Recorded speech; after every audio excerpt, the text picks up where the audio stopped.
flights, they are considered to be the safest medium for traveling. But we all know that they are also one of the most expensive ones. But the good thing is there is something, actually a lot of things that you can do to make your next flight cheaper for you and save yourself some of your hard-earned money. Guys, my name is Taner Singh Thakur and you're watching Aviation Scoop, and today we are going to talk about all those ways which will help you save your hard-earned money. Okay, so let's start with tip number 1. Guys, use your debit cards and credit cards very smartly. What do I mean by that? Okay, for example, you have a SBI debit card or SBI credit card. Okay, so you just go to Google and type in SBI debit card offers or SBI credit card offers. The search results will show you whatever offers there are from various airlines and third-party booking websites. And you can take advantage of those offers. Coming to tip number 2, there is a program called Frequent Flyer Miles program or loyalty program. If you're traveling with a particular airline, say Indigo a lot, right, or say American Airlines a lot, so what you can do is search for a loyalty program or a Frequent Flyer Miles program of that particular airline, and then sign up for it. Once you're signed up, you'll be able to earn points every time you fly, and you can use those points and redeem them in the future for future travel bookings, perks and upgrades, and a lot more. Coming to the tip number 3, and this tip would be very common and you might already know this, but if you don't, then listen to me very carefully. Book your tickets well in advance. If you know the dates you're going to travel on, then book the flight for those dates much in advance. What that will do? It will get you the ticket in cheaper because the demand would be much lesser. Then tip number 4, and it is a very clever tip. So the next time you're flying, search for a flight that is in an odd hour. What is an odd hour? Say 2 a.m., 3 a.m.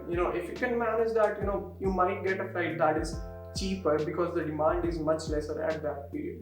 Talking about tip number 5, search for your flight on different dates. Say you're going to travel on 12th December.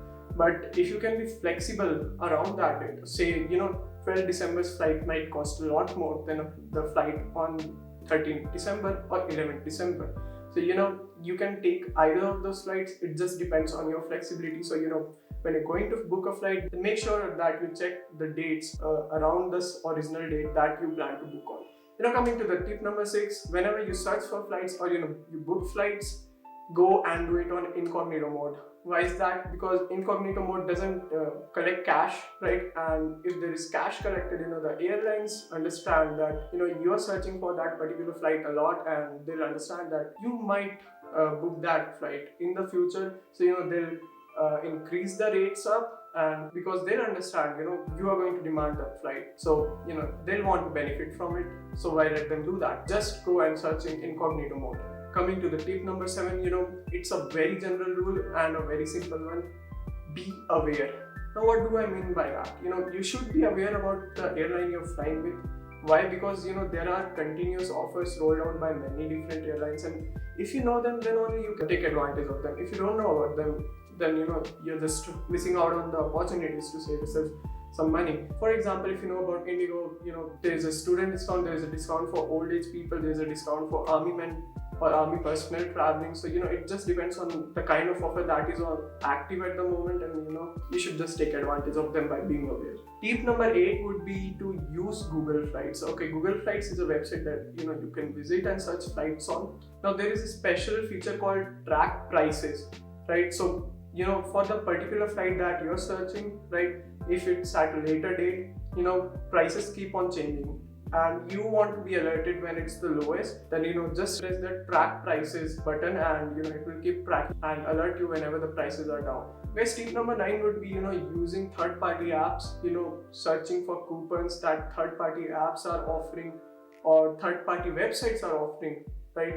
You can use those coupons and offers to get yourself some discount, and that is actually a clever way of booking your next flight. People can book flights through various mediums and not just the website of that particular airline. If there are no offers on the airline's website, what you can do is go to the third party's website and then just get yourself a discount coupon.